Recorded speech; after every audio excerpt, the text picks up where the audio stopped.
Indiana Governor Eric Holcomb chooses a longtime Indiana business executive to lead the state's already hot economic development mission to bring investment and jobs to the state. We'll have an extended interview with the governor and Indiana's incoming Secretary of Commerce.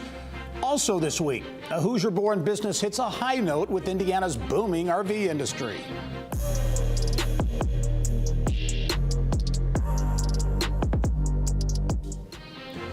More on Notre Dame bred Resinato Labs' big breakthrough into the business of leisure and travel. Plus, I'm Mary Rachel Redmond in the kitchen, trying my hand at baking pie with one of the best bakers in America, thankfully helping me out. And her shop is right here in Atlanta, Indiana. I'll take you behind the scenes at Lisa's Pies coming up. We'll also tempt your taste buds when we check out Indiana's hottest barbecue joints in our Trendiana segment. It's all ahead on this edition of Inside Indiana Business.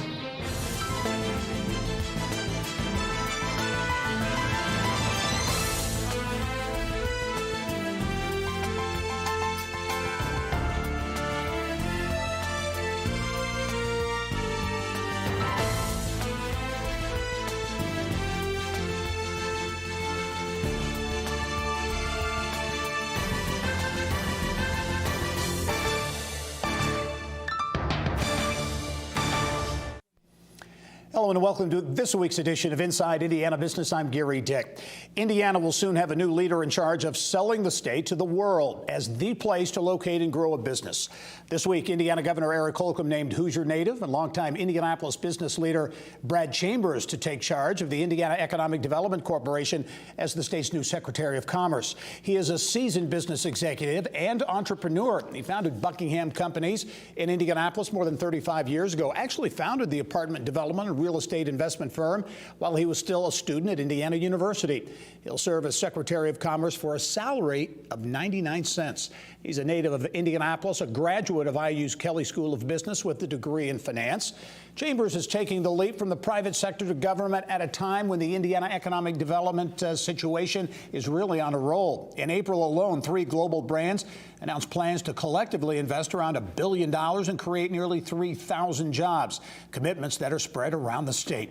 This week, I sat down with Chambers and Governor Holcomb on the top floor of Indiana's tallest building, the Salesforce Tower, to get their take on and their vision as well for investment in jobs and projects around the state now and those in the pipeline. Governor, all senior level hiring decisions are important, but does the Secretary of Commerce position, because of the responsibilities, because it deals directly with investment, with jobs, with the economy, take on maybe special importance? Absolutely. It rises to the top because without a strong economy, it makes everything else we're charged to administer and carry out that much harder. So the more resources that we have, the more revenue, and we're on a roll right now, a lot of momentum. We went into COVID in a strong position, but we came out of it even stronger in many respects. So the question is, what's next? And that comes down to leadership and why we're here today. Well, why Brad Chambers, a successful entrepreneur and innovator, been in business here in Indianapolis and around the country really for many years.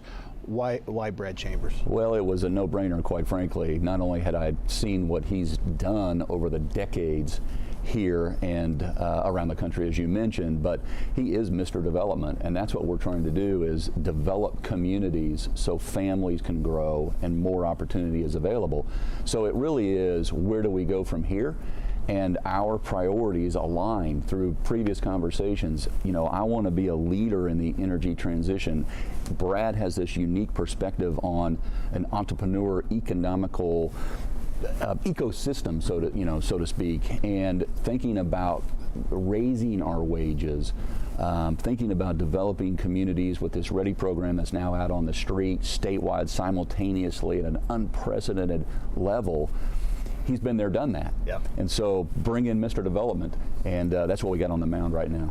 Brad, Buckingham Companies, you really started the company before you even graduated from IU, right? That's so true, apartment yes. development, but real estate investment Yes. In a big way. Give us a thumbnail description of Buckingham. Great, thank you.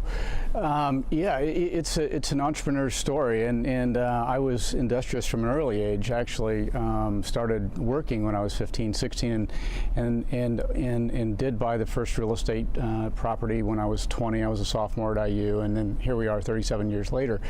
The lesson that as I look back on that, was not the size, and it was not the management lessons I've had over the years, but the lesson was enjoy what you do, and I loved it. I loved working, and I loved the product that I was working with, and that served me so well, and that it kind of leads us to today. I was so excited, and this job is so exciting for me to work with the governor and his senior team.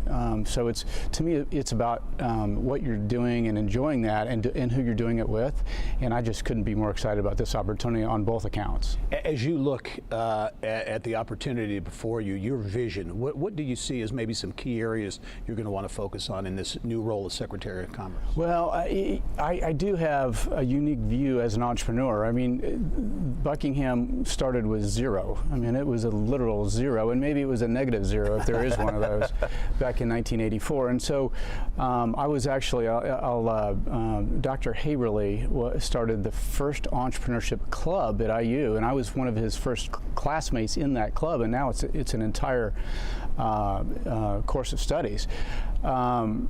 So entrepreneurship is near and dear to my heart, and I think if you look around the city, you know, there is those are sticky jobs, and those are high-paying sticky jobs, and there's no better example of an entrepreneur than looking 125 years ago at Colonel Eli Lilly. He was an entrepreneur, and he started a business that's still around today, generating dynamic economic contributions, high-paying jobs, and contributing to our state's economy. So my view is, starting from an entrepreneurial perspective, and to the governor's point, we really want to solidify, expand, pour some fertilizer on that entrepreneurial ecosystem. That's number one for me. Yeah. Governor, as you look at what's next for economic development, certainly there's been a flurry of big economic development announcements, Toyota, Apple, Amazon, you know, big names, but also smaller companies around the state as well. What do you see as that next phase coming out of the pandemic for economic development? Yeah, I think it is making sure that all of our communities are aligned, not just in purpose, but in action. And that's why this Ready Grant is so important and so big. It's a huge opportunity to retain. You know, we talked about sticky jobs. We want sticky students as well. We've always been a powerhouse in manufacturing, advanced manufacturing, distribution. We also want to increase the creative class. We want our students that are groomed here and taught here to stay here, because the opportunity for high-wage careers are readily available, and that ecosystem's in place. So we're looking at making sure that border to border, you know, whether it's a small town or a large city, is working in unison, and that's state and local partnerships in place, and addressing any vulnerability, any weakness, to make sure that there is opportunity not just in one part of our state. That's why it's so exciting to see these announcements in West Lafayette or Crawfordsville or Vincennes pop up on the screen, not just in the bigger cities. But we look at this as a company does. They're looking at where is the work shed, where are they going to pull their workers from, and that's a region. So we're taking this regional approach, border to border, statewide, and it's a pretty exciting time to be in the Secretary's shoes. We will have much more on the $500 million Ready Initiative, statewide economic development, in an extended conversation with incoming Secretary of Commerce Brad Chambers and Governor Holcomb coming up in the next half hour. Stay with us. Yeah, and again, much more with the governor and incoming Secretary Brad Chambers in our next half hour, taking a closer look at the state's big plans to fuel economic development and growth in rural areas. We'll also get details on why talent and workforce development will be really keys to success. Well, Bo Borowski is a big-time college basketball referee who calls Indianapolis home.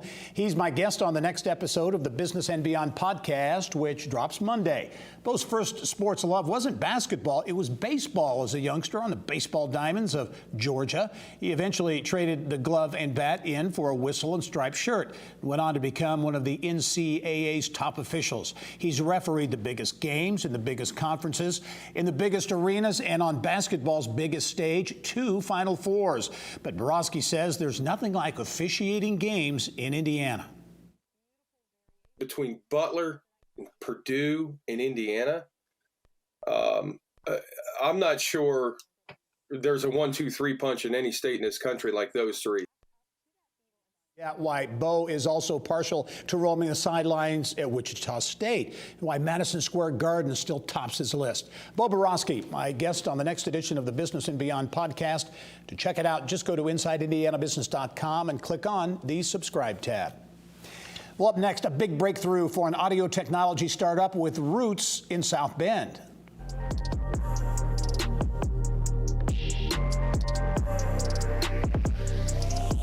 The smooth sound of Resonato's flat core speakers will soon be heard inside Made in Indiana high-end RVs. We'll have details.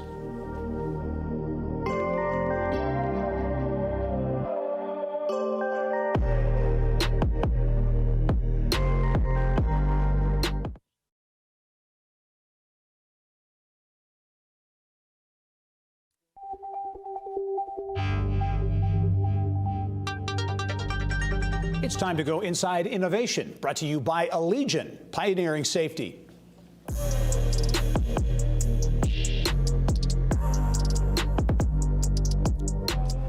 Well, that's the sweet sound of business success for audio technology startup Resonato Labs. The company's roots date back to 2017 when 3 Notre Dame students came up with a new concept in audio, flat core speaker technology. Now, Resonato has hit pay dirt since then, signing its first commercial deal to get the product inside some high-end RVs. Resonato co-founder Eric Perez joins us now to talk about the deal, what it means for the company, and to showcase a new vehicle. Eric, thanks for joining us from suburban Chicago.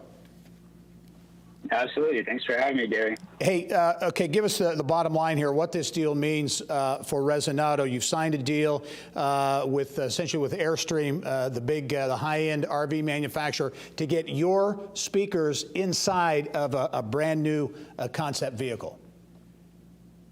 That's right. Yeah. So this is going to represent Resonato's first ever commercially available product. So we designed a custom sound system for Airstream that is initially debuting in the Interstate 24X, which is a brand new model that they're actually introducing to their touring coach line. Yeah, and it really means a lot to us introducing our technology through a major brand, especially in the Midwest, like Airstream. Yeah, hey, give us we're going to look at the vehicle in a second, but give us the thumbnail description of your technology, this flat core speaker technology, and what it's all about. Absolutely. So we invented a new speaker type. The speaker that most people are familiar with are the traditional cone shapes.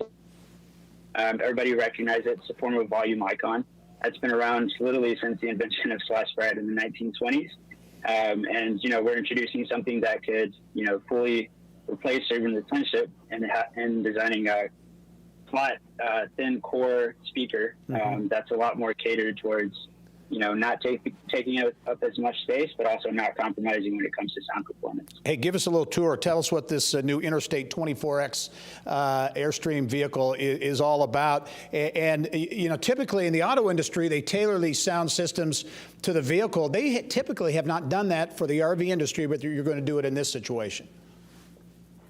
Yes, exactly. So, yeah, I'll give you a little tour as I'll talk. Right now, what you're seeing behind me is the cockpit. The Interstate 24X, as all of Airstream's 24Xs are built on Mercedes-Benz chassis. And here behind me, I'm walking towards our sound system that we designed for them. So you see the silver satin grills on the back doors there. That's, it's a known thing that for automotive, custom sound systems are designed for each model, whereas in RV, speakers are typically bought, off the shelf and installed like that. Yep. But and that's usually for low quantities, but we're a big believer in the industry and think it's worth putting time and effort into designing new things. Hey, you only have 30 seconds left, Eric, but, Notre Dame startup founded there at Notre Dame. You've since moved the headquarters to Chicago. What does this deal mean potentially, not only for the RV industry, but this kind of deal, for future business maybe in other sectors? It means a lot. I think it really represents what we stand for in terms of bringing design to be a priority when it comes to sound system design.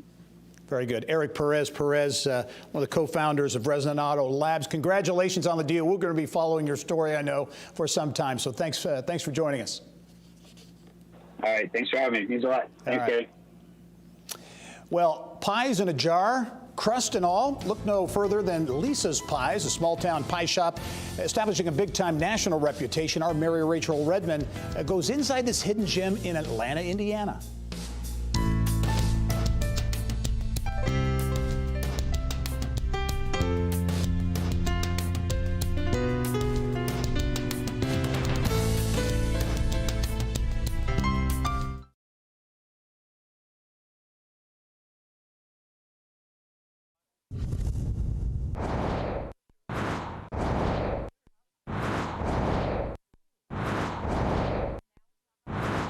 Here's what's making news now around Indiana, brought to you by Chapman Heating, Air Conditioning and Plumbing, the man for all seasons. ChapmanHeating.com. Well, she's been baking her way to the top since the late 80s. Lisa Sparks' pies have garnered national attention. Everything from the Food Network to a spot on USA Today's list of the top destination pie shops in America.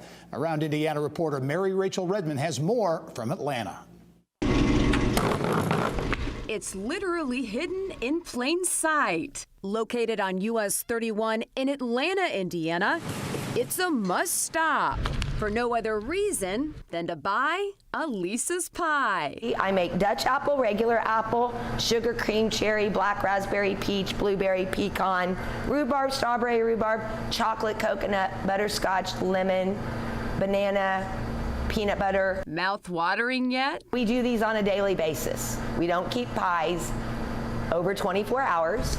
And it's more than just pies, from sweetbreads to bundt cakes and even quiche. But perhaps her greatest culinary coup? Pie in a jar. I took a pie, was able to can it, pie crust and all, and we're the only ones in the nation that do it.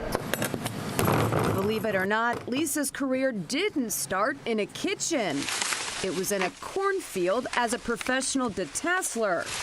Then came a cancer diagnosis that would change everything. And I realized at 29 that life was too short to be someplace where you didn't want to be.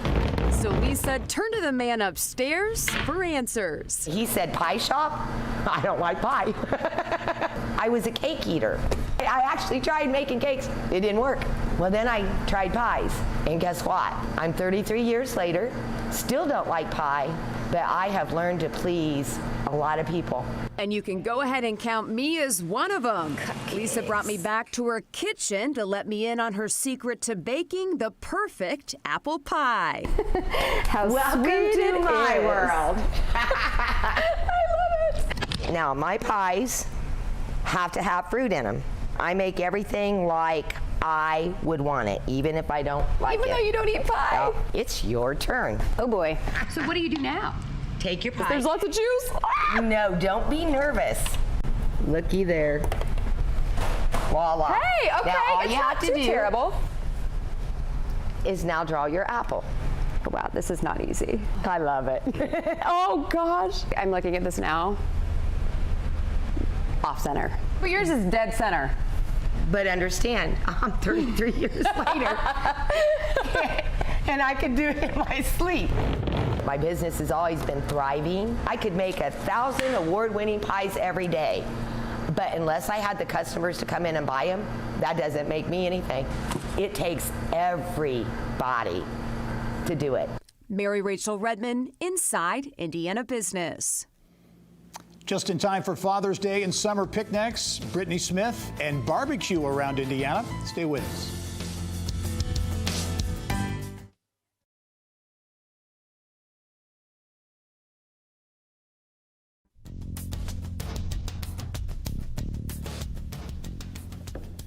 Well, just in time for Father's Day and picnic season. We're ready to tempt your taste buds with a trip around the state to sample some of the top barbecue joints in Indiana. From Bomber's Barbecue in Munster to Bo Doogie's in Auburn, Yelp's Brittany Smith has you covered with 5 of the state's best places to find a Who's Your Favorite. And Brittany joins us now in our Trendiana segment. Brittany, always great to see you. Likewise. Thanks, Gary. Okay, barbecue is always popular, especially in the summertime. You've got a great tour put together for us. We begin close to home here in central Indiana at Trax Barbecue in McCordsville.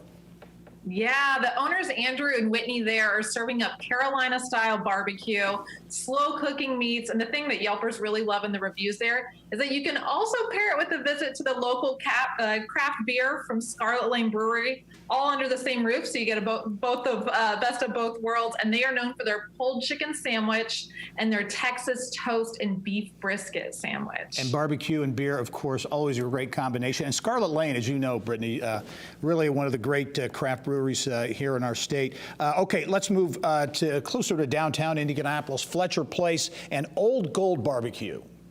Yeah, this is another fun pairing of a barbecue and brewery business that support one another. You're actually going to see Old Gold Barbecue parked right there in the parking lot of Metazoa Brewing, which has a beautiful backdrop of downtown Indy. Very dog-friendly business as well. They're serving up Central Texas-style barbecue. They are putting it on the pit for over 14 to 16 hours. Low and slow is the name of the game. And pork ribs and pulled pork, along with their green chili mac and cheese, are some of their most popular dishes and reviews. Yeah, I know a pro tip as well, Brittany, is a great place to watch the 4th of July fireworks coming back to downtown Indianapolis July 4th. So that's a good tip there. Let's go to Northwest Indiana now. Bombers Barbecue is in Munster.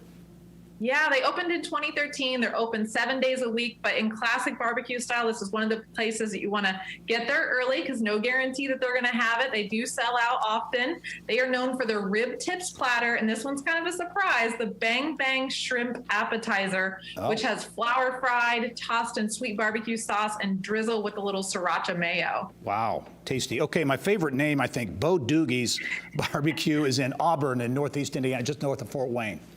Exactly. It's hickory slow smoked meats. They've got a lot of those classic Southern side dishes. It's very casual, carry-outs available, and the smoked mac and cheese is one of the most popular items there. Okay, we end up with the newest arrival really on the barbecue scene in Indiana, Gomez Barbecue, and that's on the Near East side of Indianapolis.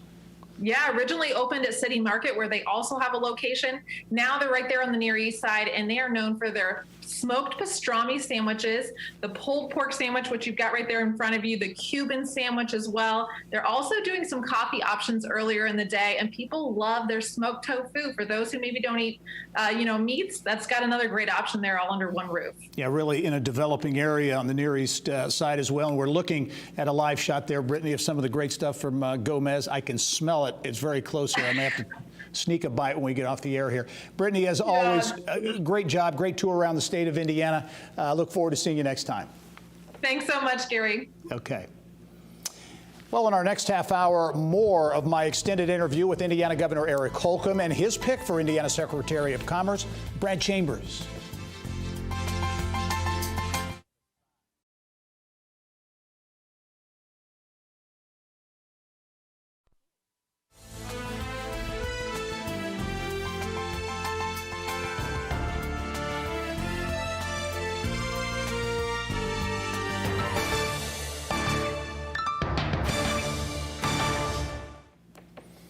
Well, Hoosier native and longtime Indianapolis executive Brad Chambers is preparing to take the reins at the Indiana Economic Development Corporation as the state's new Secretary of Commerce. He is a private sector entrepreneur who founded apartment developer and real estate investment firm Buckingham Companies more than 35 years ago, actually while he was still a student at IU. He serves as the company's president and CEO. I sat down with Indiana Governor Eric Holcomb and Chambers this week to get their take on economic development momentum, what's in the pipeline, and why talent and workforce development are keys to success. Governor, I know you have a lot of interest, and I know are very excited about this $500 million approved by the legislature READY initiative, which is really focused on quality of place and talent and around the state of Indiana communities. Talk about, in your view, the importance of this initiative and how it can make a difference in Indiana. Yeah, it could be the difference for each community. I'll be speaking about this tomorrow in Spencer, Indiana. I'll be down in Evansville speaking about it later this week as well. And it's all about, like from an Indiana realtor's perspective, making sure your house is in order when guests come. And you never know who's going to be in your community or who's looking around to create their opportunity. So it's making sure the house is in order, making sure it's a place where people want to live, where people want to work. We know that working regionally is kind of the X factor in this, and so we're willing to, as a state, put skin in the game and partner with local communities that are going to match that by a 4-to-1 ratio at minimum. And so that $500 million all of a sudden becomes $2 billion plus. And we've had some experience with this. So this is about seeking out project worthy efforts, not just project ready efforts. So we're really trying to get people to think big, bold, and regionally, so that opportunity, when it comes, you're ready. Yeah, and it's about talent too, right? It's about talent, attraction, retention, grooming. It's about our universities. It's about more research and development coming here. So again, we've always been in that, manufacturing and distribution space and excelled at it, but now we're trying to create more here as well, and quality of place, quality of life. This is what companies are looking for. Where do their employees want to live? And so it's much more than just creating selfie moments and good views. It's about breadth and depth of programs all coming together and aligning, whether it's got to do with health or wealth.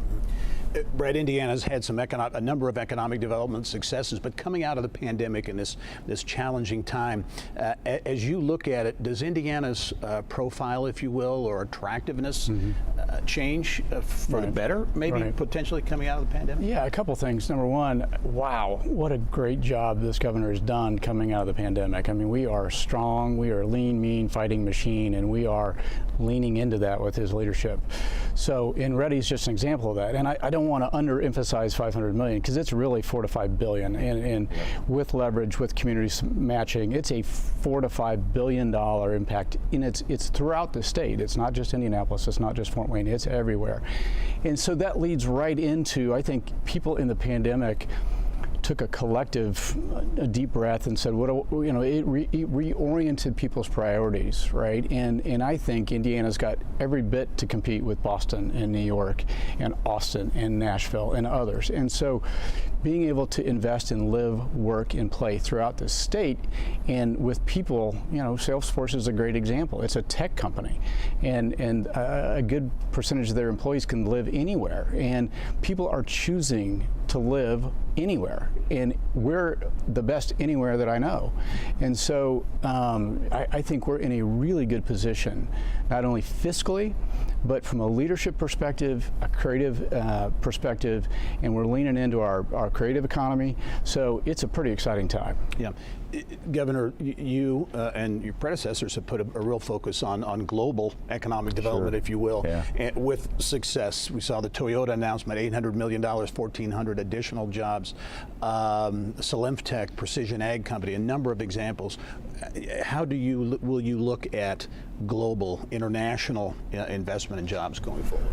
Well, I've last month traveled around the world, and we'll continue to do that, and even increase it. We'll grow from the inside out and the outside in, and we'll continue to take our expertise to the world and bring that back here, onshore opportunities right here in Indiana. We tripled our foreign direct investment just on my watch. So we had good momentum when I came in, but we really accelerated that, and that all, again, I'll start where, I'll return to where I started and say that this economic landscape has created a lot of opportunities for us. We just made, coming out of this last legislative session, we made record investments in K through 12. We made record investments in our infrastructure projects all over the state of Indiana. We paid down debt. So again, as the Secretary said, we've arrived in a much stronger position. So those folks who are anywhere in the world, if they're looking for a place of growth, and they're looking for a place of certainty and stability and predictability and continuity, it's Indiana. And we're going to also not just look to create more direct new flights around the world, but we're going to be also doubling down on the promotion of Indiana, baby. All right, very good. Well, incoming Secretary of Commerce Brad Chambers, also Governor Eric Holcomb, thanks very much for joining us and giving us a preview of what to expect and what is next from atop the Salesforce Tower with a great view of Indianapolis and the Indiana landscape. Thanks for joining us. Thank you. Chambers will reduce his day-to-day involvement with Buckingham while he serves as Secretary of Commerce. Buckingham companies will not be eligible for state incentives during his tenure with the state. He'll serve in the role for a salary of 99 cents. As the governor mentioned, Indiana is on a bit of a roll when it comes to job creation. Case in point, Kentucky-based Tempur Sealy International announcing plans this week to establish its 4th foam pouring manufacturing plant here in Indiana, creating 300 jobs over time in Montgomery County. The bedding products manufacturer says it will invest more than $138 million to build and equip the plant in Crawfordsville. Construction expected to start this fall, with production expected to begin in 2023. Well, next, from healthcare to manufacturing to finance, data is driving the future. We'll show you how Purdue's Data Mine program is helping industries connect the dots between today's decisions and tomorrow's strategies.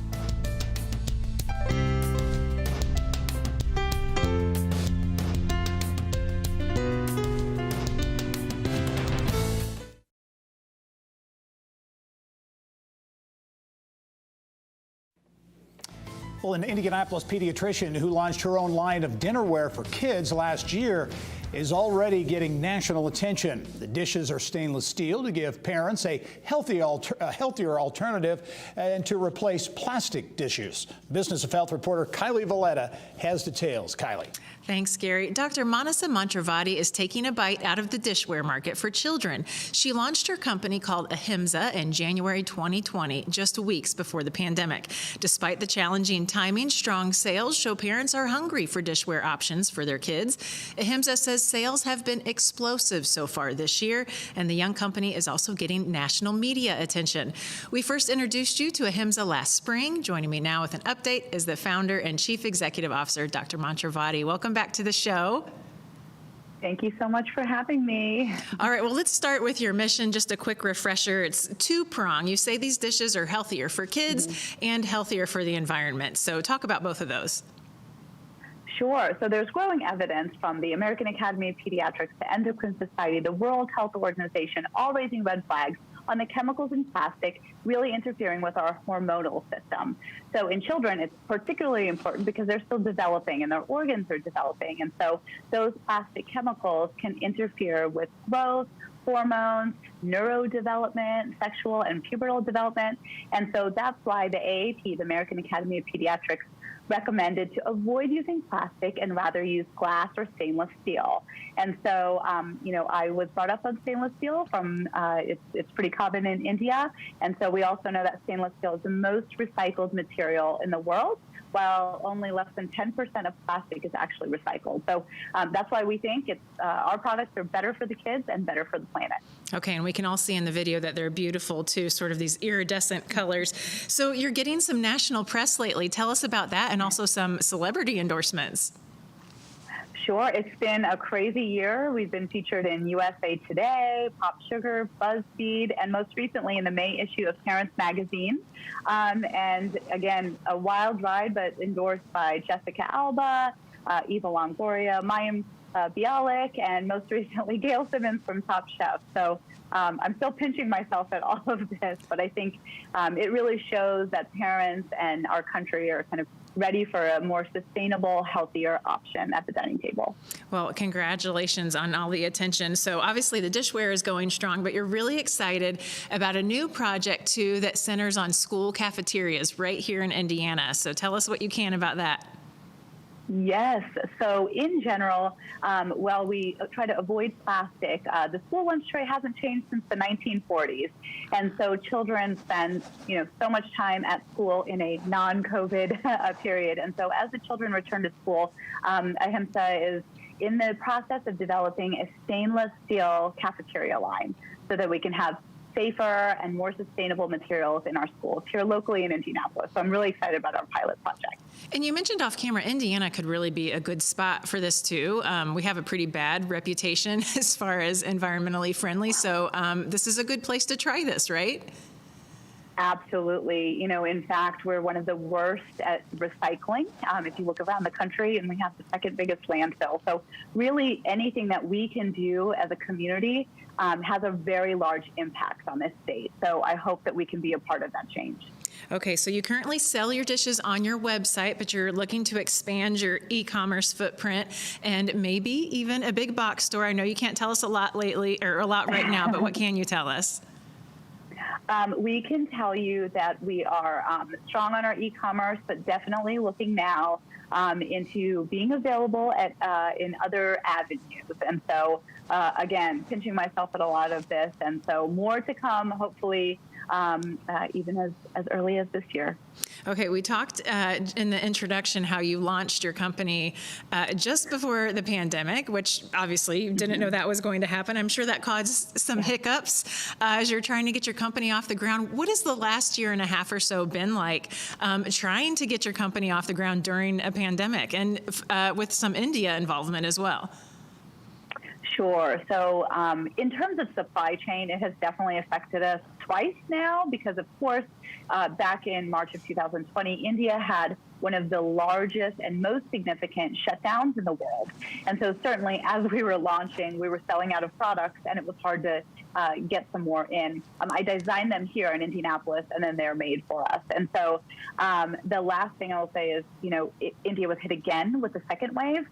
So as we've grown, we are again experiencing a supply chain disruption. But at the end of the day, our workers in India and our team in India is so important to us. So we fully support any pause in operations to keep everybody healthy and safe until the time is right. Okay, only about 20 seconds left, but mom to mom, you're a pediatrician, you're launching your own company, you're a mom of 3. How do you do it all? I have the most amazing support system. We've got, my husband is my rock, my family, my parents, my sister and brother all live here, my brother-in-law. I've got just a wonderful support system of friends and family that really, it takes a village. It absolutely does. Well, Manasa, congratulations on the progress and good luck moving forward. Keep us posted. Will do. Thank you so much for having me again. Absolutely. Gary, back to you. All right, Kylie, thank you. Well, Purdue University says it is on a mission to help all students at the university learn the skills they'll need when they enter the constantly evolving and expanding data-driven workforce. 20 billion devices are now connected to the internet. And by 2030, that number will reach 1 trillion. Purdue's DataMine program is part of the university's integrative data science initiative. Students are getting hands-on experience helping some big-name companies like Ford and Microsoft connect the dots between the technology of today and tomorrow. Purdue Professor of Statistics and Associate Director of Actuarial Science, Mark Daniel Ward, joins us now with details on this unique program. And Mark, welcome to the show. Hi, thank you for having me. Yeah, hey, let's talk about this DataMine program. I guess it was 4 or 5 years ago, so the program's not old. But how did it start? I know you got some money to launch this thing. It's really grown. How did the program start? We were fortunate to have a 5-year National Science Foundation grant to enable students to do research with faculty members on campus. We had about 20 students a year in that grant for 5 years, and one of those 100 worked with a company in California, a biotech company. She's now our corporate partners senior manager for the DataMine and has been instrumental in helping us build relationships with more than 40 companies. It's quite astounding. Wow. And some big names, certainly Ford, Microsoft, Midwest brands, Beck's Hybrids as an example, Delta Faucet, among others. Mark, talk about, first of all, the need for this program. Data, that's all we hear about now, data, and how it drives decisions for companies large and small. There really is a need for this DataMine program. There really is. I mean, there's such a demand for these students in every sector of industry. We see it all over the state of Indiana, companies large and small. Anytime we're talking to a company who's visiting campus or we have ongoing research with, there's such a demand to have students who are really well trained in the data sciences, and then they also know their domain of expertise as well. It gives them that special incentive for the company. Well, talk about specifically, Mark, how the DataMine program works, because there are benefits certainly for the company and benefits to the student as well. That's right. We could work with a manufacturer, for example, here in the state of Indiana, and the students get to experience over the whole academic year how data science is actually used in practice. much more deeply than, say, a typical 10-week internship. The students understand the culture out in the workforce, the nuances of how data science is really used to make insights into data that companies are wrestling with, things like that. It's a pretty exciting time. I hear so much about the connection between curriculum, between the academic world and the real world, private sector world, and needing to better align those two. This would seem to be somewhat of a perfect alignment.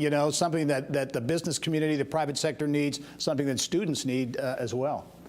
That course Purdue's the land grant for the state of Indiana, right? And our curriculum is really geared toward that student training that enables them to be ready for the data science challenges. And then the data mine is, in some sense, just icing on the cake, right? Enables the students to go out and put these skills to use in the real world.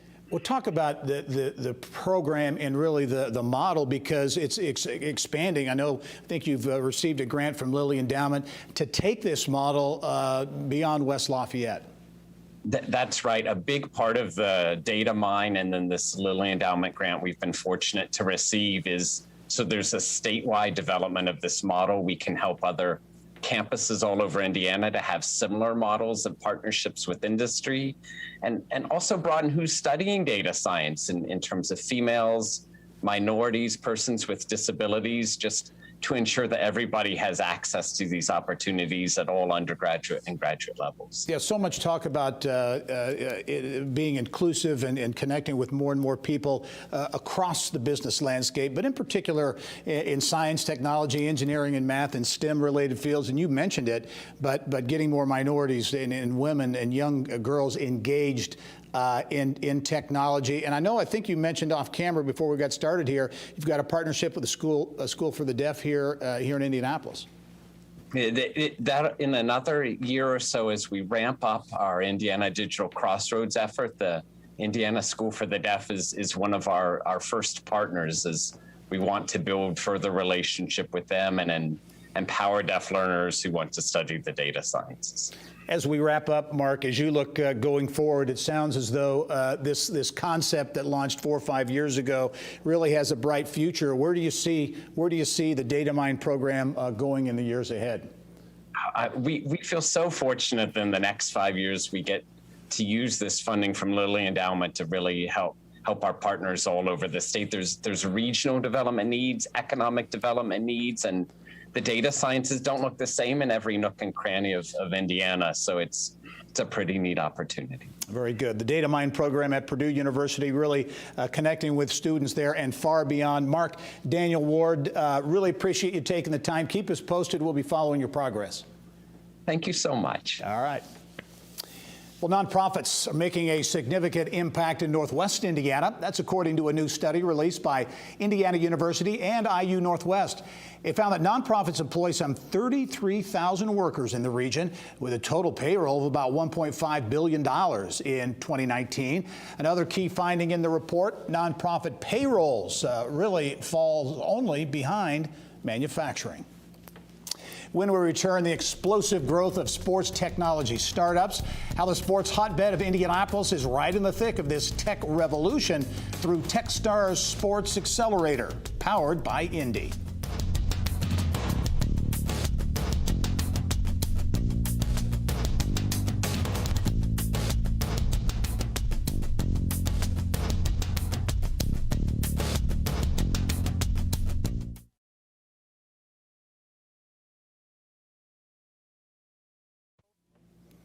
Well, earlier this week, the Indianapolis-based Techstars Sports Accelerator announced its class for 2021. 11 innovative startups looking to forge their way into the sports industry. Bill Benner has more in this week's Inside Indiana Sports. Bill. Gary, thanks. The 11 companies chosen will now engage in a 13-week mentorship program led by personnel from Indy-based sports entities such as the NCAA, Pacers Sports Entertainment, the Indianapolis Motor Speedway, and others. And at the conclusion of the program, they will then showcase their products to potential investors from around the world. And joining us to discuss Techstars, we welcome back its Managing Director, Jordan Flegel. And Jordan, welcome. Nice to see you again, my friend. Great to see you as well. Thanks so much for having me. Already the third year of this very innovative program and a product of, again, local sports entities, the fact that Indianapolis is a sports hub. How would you sum up the first 2 years of operation for Techstars? Yeah, Bill, it's been great. I mean, we've had 20 companies over the past 2 years, and 11 this year. And, with COVID last year, it was certainly a unique challenge for everyone in the business world, but we kept right at it. We had companies here in the middle of COVID from around the world, and we didn't sort of skip a beat. In fact, a lot of our companies actually benefited from the world sort of shutting down in interesting ways. But we've had a lot of success. Some of our companies have raised a lot of money. One company that's raised over $35 million already in less than 2 years since coming through our program, and hired a lot of folks and created a lot of value in the world. So we're thrilled about how the first 2 years have gone, and excited to keep it rolling.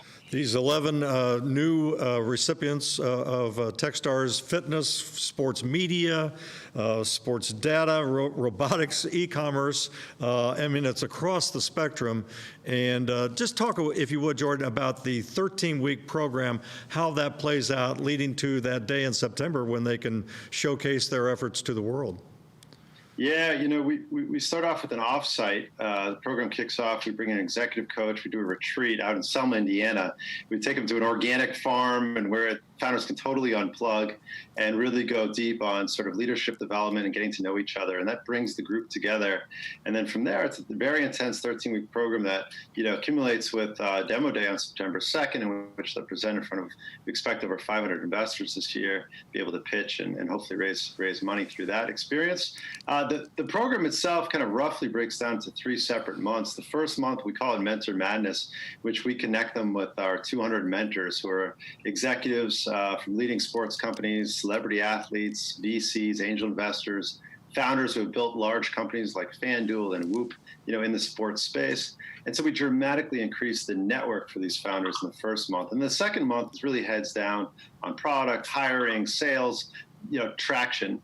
And then in the third month, we really get them ready to raise money and accelerate their growth. So, there's a little bit of overlap there, but those are kind of the 3 rough buckets that we divide the program into. Jordan, we have companies from around the world this year, from the UK, Scotland, Ireland. But the important thing, I think, locally is the fact that there's local benefit. You are hiring students from local Indiana universities. There are companies who have decided to stay in Indianapolis with their product, and so there is definite local benefit to what Techstars is doing. Absolutely. I mean, so we're here in Indianapolis in the first place because of our partners. I mean, we have all the leading sports properties in town. Our founding partners, as you mentioned, Pacer Sports Entertainment, the NCAA, Indiana Sports Corp. And it really is a public-private partnership because we have the Next Level Fund, which manages the state's $250 million, fund of funds. And so we have public coming together with the leading private sports properties in town to do this. And so it really leveraging the DNA of India as one of the major sports capitals of the world with an emerging tech hub here. And that's what really excites our founders about coming here and being able to have access to our partners, to our mentors. And so we bring them here and then we connect them. We have over 18 this year internships and associate roles for local university students. Many of those will lead to full-time job opportunities as they have the previous 2 years as our companies raise money and look to scale out their teams. So, bringing companies here, creating jobs here, creating a lot of value, and also generating a return for our partners, I think it's a win-win-win. Well, Jordan, we certainly appreciate you coming on the program. We think of Indianapolis and we think of the major events that we have, whether it's the Super Bowl, Final Four, Olympic trials, everything that goes on here. But this is really on the ground level driving tremendous benefit for the city of Indianapolis and all of Indiana. Jordan Flegel, the Managing Director of Techstars Sports Accelerator. Thanks for being on the program. Thanks for having me, Bill. Appreciate it. All right, Jordan. And Gary, back to you. All right, Bill, thank you. Well, if you follow NCAA college basketball, then you know the name Bo Borowski. He's my guest this week on the latest episode of the Business and Beyond podcast. Bo was born in New Jersey, but has called Indianapolis home for the better part of 20 years. He's officiated in college basketball's biggest games, in its biggest conferences, and on its biggest stages, including his second Final Four. This year in Indianapolis, an event, he said, that blew him away. It's so easy now to say, all right, let's have the whole NCAA tournament in Indy. We'll book up all the hotel rooms. We'll get the buses. we'll test everybody and we'll have a tournament. Well, looking back on it, you think, oh yeah, that made sense. But can you imagine the logistics involved? I still can't believe that it happened. I still can't believe they pulled it off. And, I know we had a team and we had an official that got caught up in the contact tracing. Some tested positive.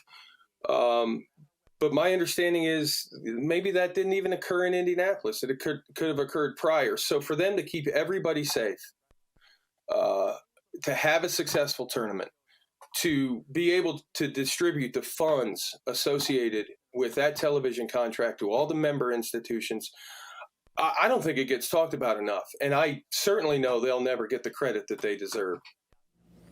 Well, Bo also has developed his own business designed to help address the critical official shortage. Check out Bo Borowski and all of our other podcasts. Just go to InsideIndianaBusiness.com and click on the subscribe tab. And I'll be right back after this. Stay with us.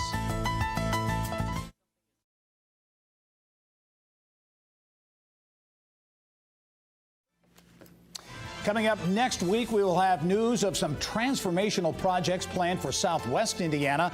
Plus, Corteva Agriscience marks a major milestone. Thanks for joining us. I'm Gary Dick. Go out and make it a successful week. Inside Indiana Business with Gary Dick is a production of Grow Indiana Media Ventures with support from WFYI Productions.